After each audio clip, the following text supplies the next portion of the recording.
Today I am going to talk about surgical anatomy and physiology of esophagus. Introduction. Esophagus is a hollow muscular tube which is mainly present in the superior and posterior mediastinum, anterior to the vertebral column and behind the trachea.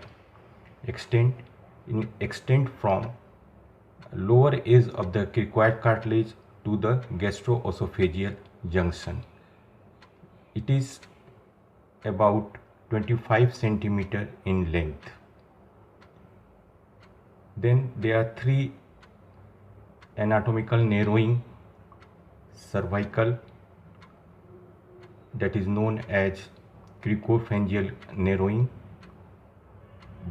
bronchoaortic narrowing, and diaphragmatic and sphincteric narrowing. Cricopharyngeal narrowing or constriction is about 15 centimeter from upper incisor teeth, and which is the site for impaction of foreign body, and this diameter here is about 14 millimeter. And second one, bronchoaortic constriction or narrowing, that is the site for endoscopic perforation and about 25 centimeter from the upper incisor teeth. And third one, diaphragmatic or sphincteric narrowing or constrictions, about 40 centimeter from upper incisor teeth, and it is the site for malignancy. And here the diameter is about 16 millimeter. Then muscles of the esophagus.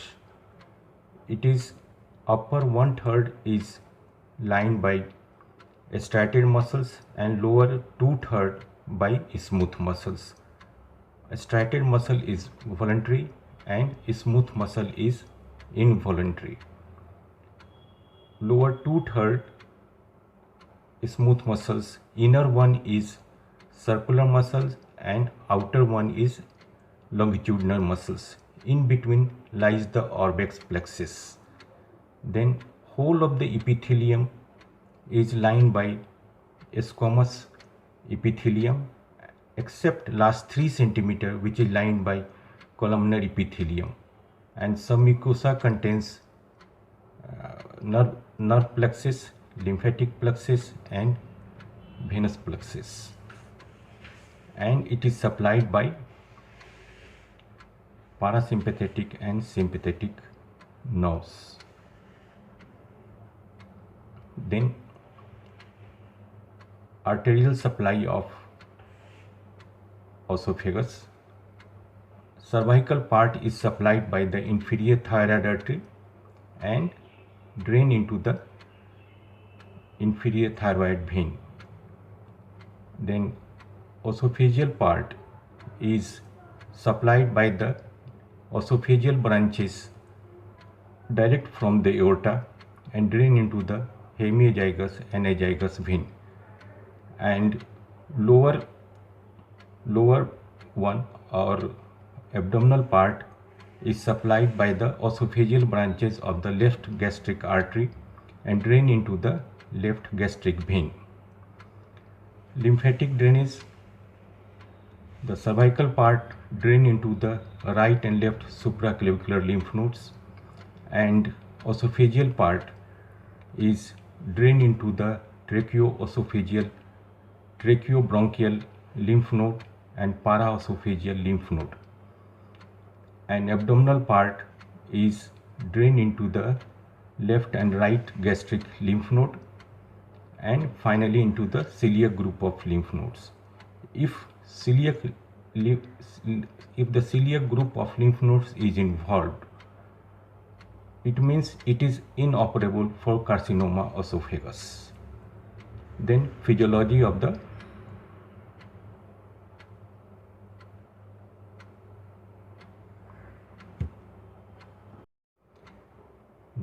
Physiology of esophagus. The main function of the esophagus is to transfer food from mouth to the stomach. It swallowing occurs in two phases, pharyngeal phase and esophageal phase. Pharyngeal phase is voluntary and esophageal phase is involuntary.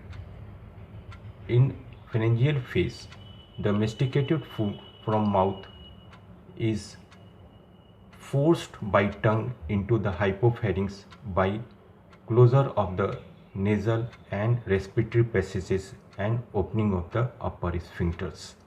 Then in the esophagus, the bolus or food material is transferred to the stomach by primary peristalsis and opening of the lower sphincters.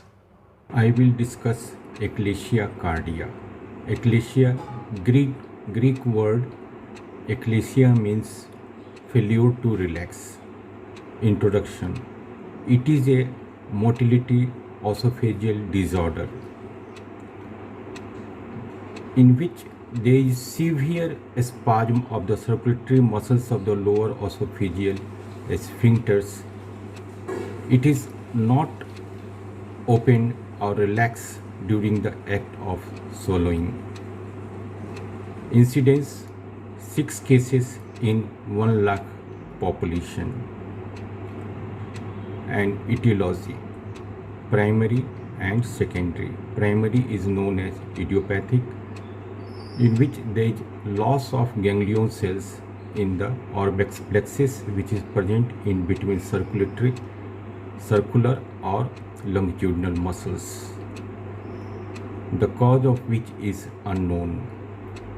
Secondary, here there is loss of ganglion cells due to organisms Trypanosoma cruzi, that is seen in South American countries, that is known as Chagas disease or sleeping sickness. Then pathophysiology, the inflammation of the orbex plexus leads to loss of ganglion cells, that leads to neurotransmitter inhibitors is decreased, that leads to acetylcholine and nitric oxide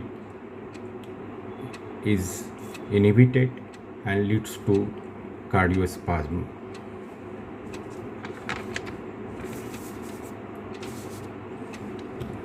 The clinical features, it is common in females in age group 20 to 40 years of age.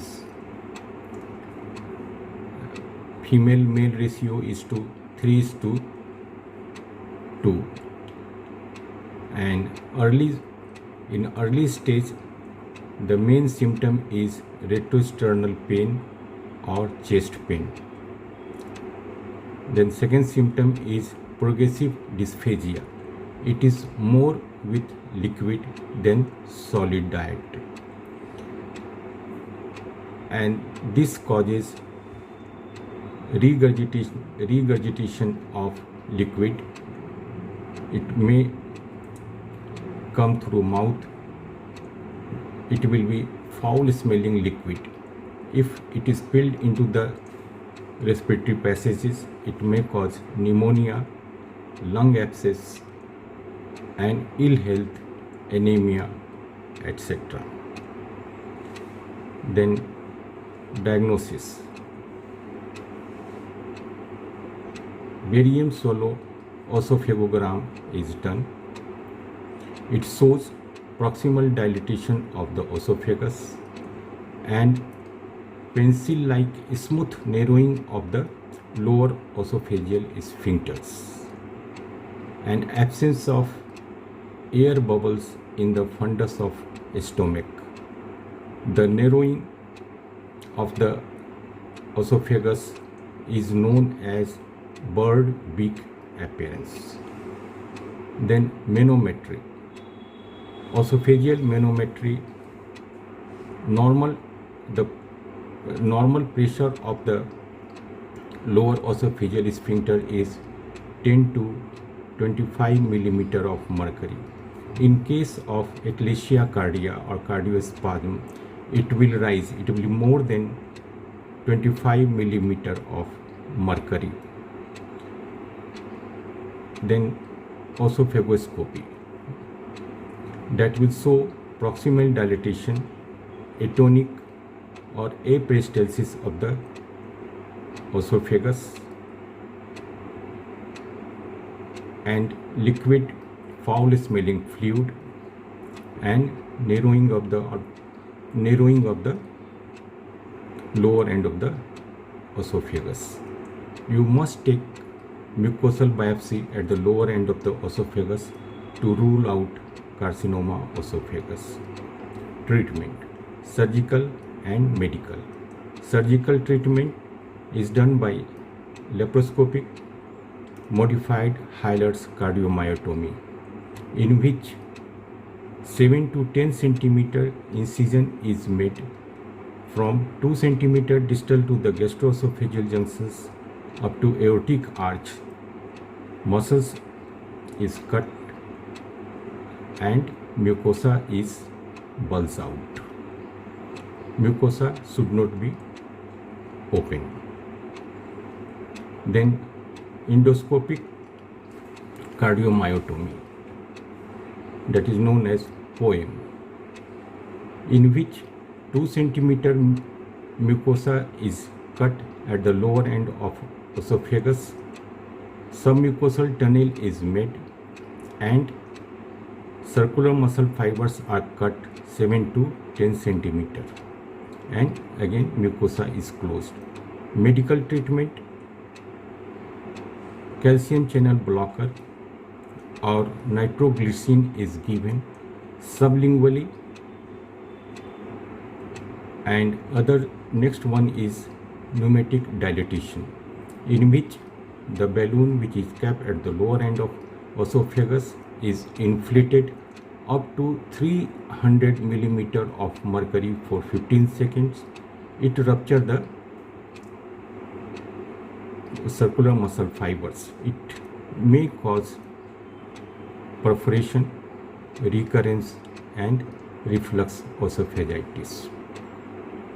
And third one, injection botulinum toxin is injected endoscopically at the lower end of esophagus.